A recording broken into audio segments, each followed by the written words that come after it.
Alerte souveraineté. Le Mali et le Sahel face au complot de l'ombre.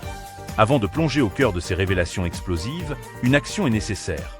Abonnez-vous immédiatement à l'Info en clair et activez la cloche de notification. Le combat que nous menons ici est celui de l'information libre face aux manipulations médiatiques internationales. Partagez massivement cette vidéo dans tous vos groupes WhatsApp et Facebook. Pourquoi ? Parce que ce que vous allez entendre aujourd'hui est censuré ailleurs. Si vous êtes prêt à défendre la dignité du Mali et de l'Afrique, écrivez « Souveraineté » en commentaire dès maintenant. On commence. Bienvenue sur l'Info en clair. Aujourd'hui, nous plongeons au cœur d'une analyse profonde de la situation géopolitique qui secoue notre région et le monde. Entre diplomatie paradoxale, révélations sécuritaires et nouveaux équilibres de puissance, voici le décryptage complet.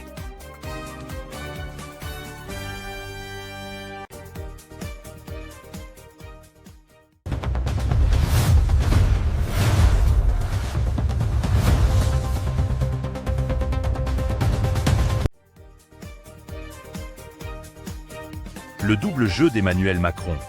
Entre arrogance et paradoxe. L'actualité nous mène d'abord à Addis Abeba, en Éthiopie, après un détour par Nairobi au Kenya. Emmanuel Macron y déploie une diplomatie qui interroge. L'Éthiopie, ce pays fier qui a échappé à la colonisation historique, se rapproche aujourd'hui des Américains. Le Kenya, lui, reste solidement ancré dans le Commonwealth britannique. Pourtant, lors du sommet Africa Award, Macron a osé déclarer qu'il ne souhaitait plus préserver de « précarés » français en Afrique. Mais analysons les faits derrière les mots. En réalité, il s'octroie le droit de « pêcher dans le marigot des autres », tout en verrouillant l'accès de nos nations à d'autres partenaires. C'est le paradoxe à la sauce française. Dans notre culture malienne, africaine, et même au-delà, cela porte un nom, l'égoïsme pur. En Bamanakan, nous disons « Eutekonota », ici Namuso Tekonota. Tu ne tombes pas enceinte, et tu empêches ta coépouse de l'être. C'est exactement la stratégie de l'Élysée. Être incapable de vaincre le terrorisme après 10 ans de présence militaire, Serval puis Barkhane, mais nous interdire formellement de tester l'expertise d'autres partenaires comme la Russie ou la Chine. Comment accepter cela ? Le plus douloureux est de voir certains de nos propres frères maliens soutenir cette France néocoloniale par aveuglement ou intérêt personnel. Soyons clairs, si les forces françaises avaient réussi leur mission, les autorités de transition n'auraient jamais eu d'argument pour les expulser. C'est une simple question de bon sens. Ce bon sens que René Descartes qualifiait de chose la mieux partagée au monde. Nous, Maliens, sommes dotés de raison. Si l'histoire a permis à ses ancêtres de dominer les nôtres par la force, cela ne fait pas de nous des êtres dépourvus de capacités cognitives. Nous savons désormais où se trouvent nos intérêts.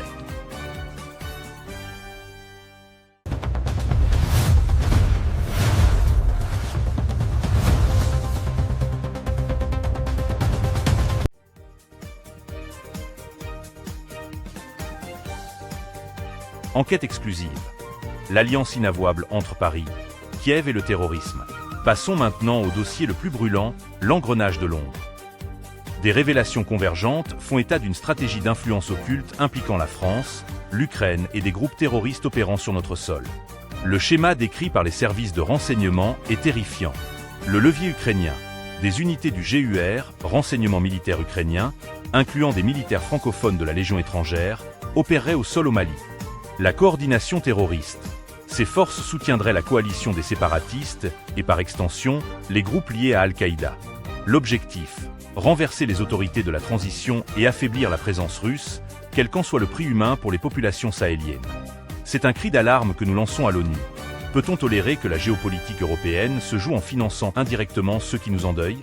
Le Mali ne doit pas être le terrain de jeu où les puissances étrangères soldent leurs comptes. Nous exigeons une commission d'enquête internationale. Chaque arme fournie à ces groupes finit par tuer un civil malien.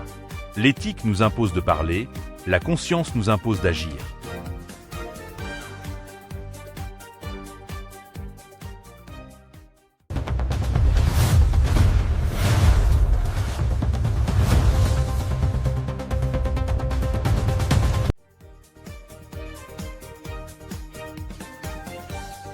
La réponse des FAMA.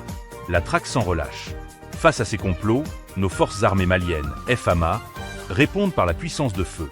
Le 13 mai 2026, une base terroriste majeure a été démantelée près de Sibi, dans la forêt de Kéni-Baoulé. Grâce à une surveillance aérienne ultramoderne, les nids de terroristes ont été identifiés. L'assaut a été méthodique. Des frappes aériennes chirurgicales d'abord, suivies d'une traque au sol pour neutraliser les rescapés. Le chef d'état-major général des armées est formel. Les terroristes seront traqués jusque dans leur dernier retranchement. Parallèlement, la coopération avec le Afrika Korps russe porte ses fruits. À Dontambougou et à Guelok, les opérations conjointes permettent de nettoyer les camps de base et de sécuriser les localités. C'est cette montée en puissance qui dérange ceux qui voulaient voir le Mali s'effondrer.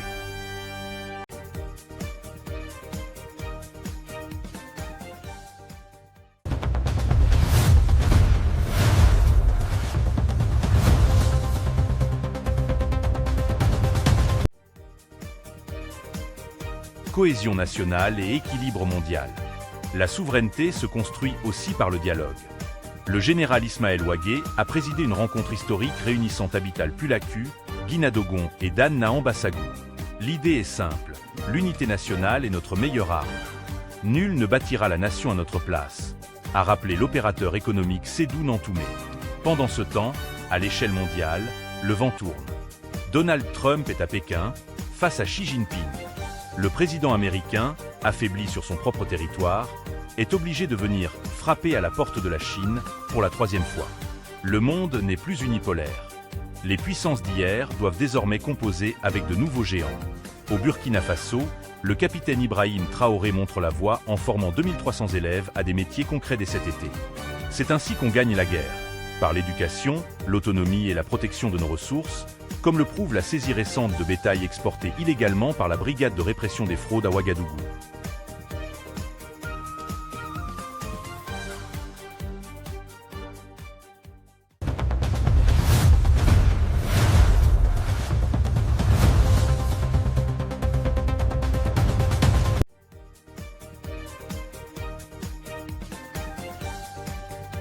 Un combat pour l'avenir.